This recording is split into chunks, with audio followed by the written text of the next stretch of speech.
The Atheist Debates Patreon Project presents, Can God Communicate Clearly?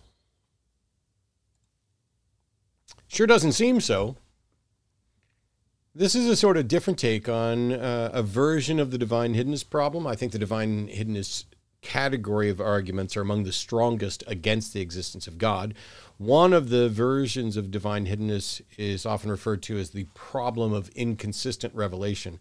That one tends to focus on the issue of potentially seeking the wrong heaven or avoiding the wrong hell.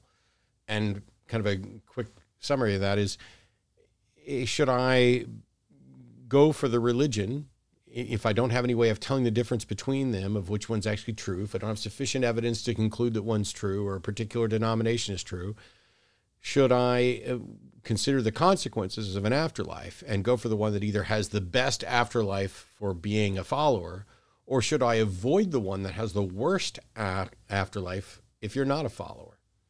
The problem of seeking the wrong heaven or avoiding the wrong hell. It's already a terrible problem when you're comparing different religions and different doctrines of religions in order to try to find out which one you should belong to. This is, by the way, a little sideways or adjacent to the issue of whether or not they're true. It gets into something akin to Pascal's wager, where they're suggesting that even if you don't have sufficient evidence to reach a conclusion about which one's true, you're still going to have to make some kind of choice, and so you should err on the side of Christianity as opposed to the side of atheism. But if you're going to err on the side of Christianity, or perhaps Islam, why? And how do you pick between them if there's insufficient evidence to tell the difference? It's a genuinely difficult problem.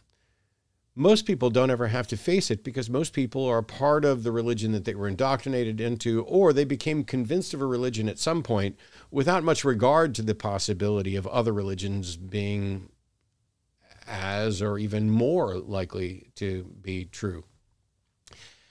And so when you look at things like the Bible, theists will say that the Bible is the Word of God. And what do they mean by it being the Word of God? Is it the literal Word of God? Because if it is, we have big problems. And generally speaking, most serious theologians and thinkers don't ever consider any version of the Bible that we have access to be the literal words of God. Instead, they will point out that the Bible was inspired by God, because if it was literal, and we know there are scribal errors, and we know that we don't have any originals, then we don't have access to the literal Word of God. What we have is access to an altered, changed, error-filled version that may have begun with literal words of a God. The other thing is that in addition to scribal errors, you have translations and attempts to understand it. You have, exegesis and things like that, where people are trying their best to convey either what they believe is the accurate message of God or what they think is the best version in their assessment of an accurate message of God. And so we can pretty much set aside that the Bible is the literal Word of God. Not the least of which is that most of the people who are saying that are going to be saying it in English while acknowledging that it wasn't originally written in English, assuming they know that much. Others will say that it was error-free in its original form, but we don't have the original form, and that's a problem.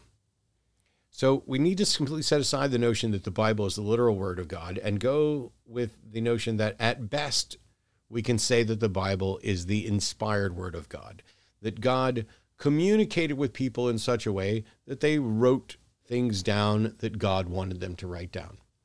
The question then becomes, what clarity level exists when God is communicating with people?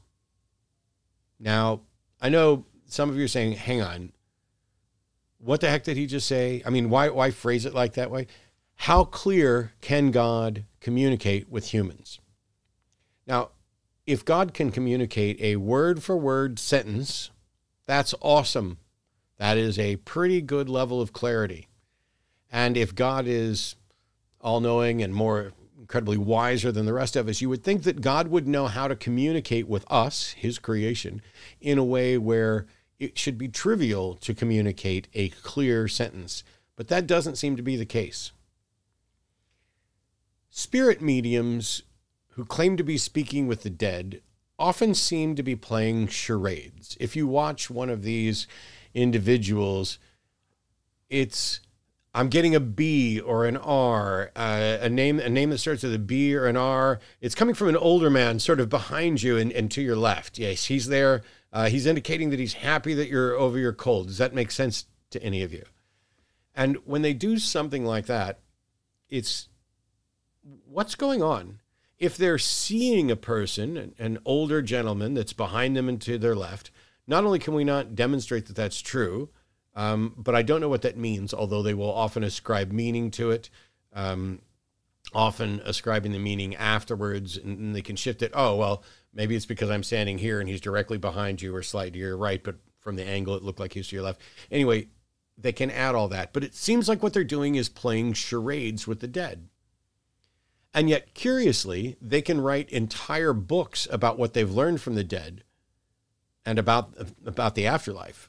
That's what these proposed spirit mediums do when they're not standing up playing charades with the dead. And we mock them for that. We know enough about hot reading and cold reading to detect the fraudulent behavior of some of these on a regular basis. But at a minimum, they are playing a very weird and inconsistent game of charades. I'm getting a B, I'm getting an R, kind of that feels like you're fishing around to see if you can get anybody. And then as soon as they affirm that, yes, my grandfather's name was Robert, then you could be like, oh, there's an R and a B. That's the older man behind you. He's saying he's happy that you're over your cold. Does that make sense to you? Or maybe he's pointing at his leg. Did you have a problem with your leg, or did somebody near you have a problem with your leg? This sort of charades type thing is entertaining, but not particularly edifying, and doesn't demonstrate the truth of anything they're saying. If this is the way that God communicates with the people who he's going to have write the Bible, then it makes sense that the Bible is a hot mess. It makes sense that there were a bunch of different authors, and that while there is a narrative thread that runs through it, not without easy reaching back and plucking things from previous writers, it explains why things might not be clear. But if God can say, thou shalt not make unto thee any graven image, was that done with charades? Was it like, okay, 9 words, the first word, you? No, thou. I want it to be thou. Setting aside the translation in English, if that's the way God's communicating, it's a really ineffective way of doing it. But if he can't communicate in actual, concrete, literal concepts, if he can only communicate in themes, then we're just generally trusting that somebody else got it right. Because if God can communicate clearly in sentences, in concepts, in discrete ideas that are clear, then he can communicate directly with me, and he can communicate directly with you, and he can communicate directly with each and every person. And so it doesn't make sense that people would have to go to the Bible and say, we have this book, and we're pretty confident that it's true, and the stories in it are true, and I can open this up and read to you from, Psalm 53. The fool says in his heart, there is no God. Hey, look, I just happened to open to that exact page. No bookmark or nothing.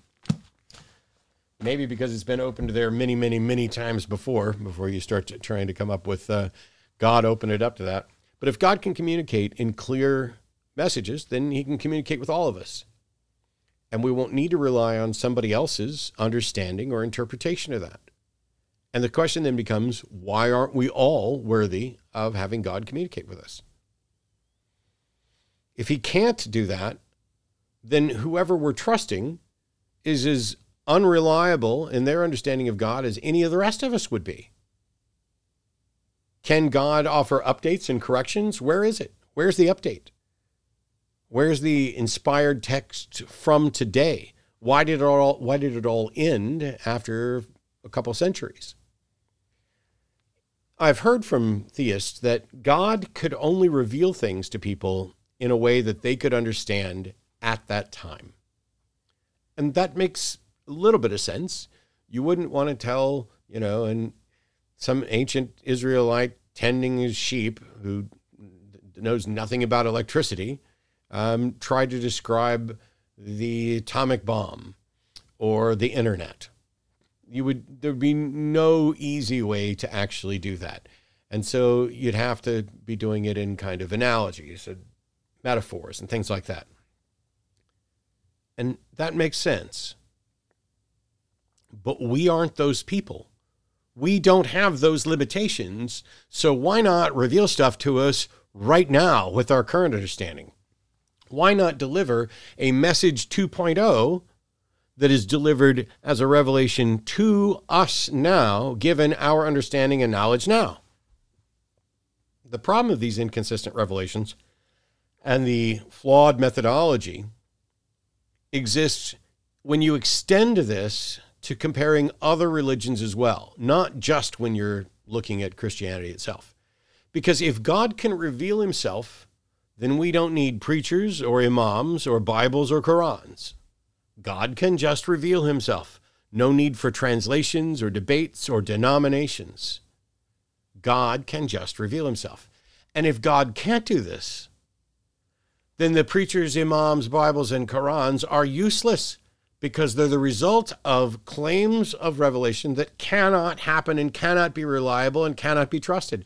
These books and these preachers are at best ideas that are the result of either God's flawed ability to communicate with us or our flawed understanding of what God's trying to communicate at best. And at worst, they're just the products of our delusions and fears.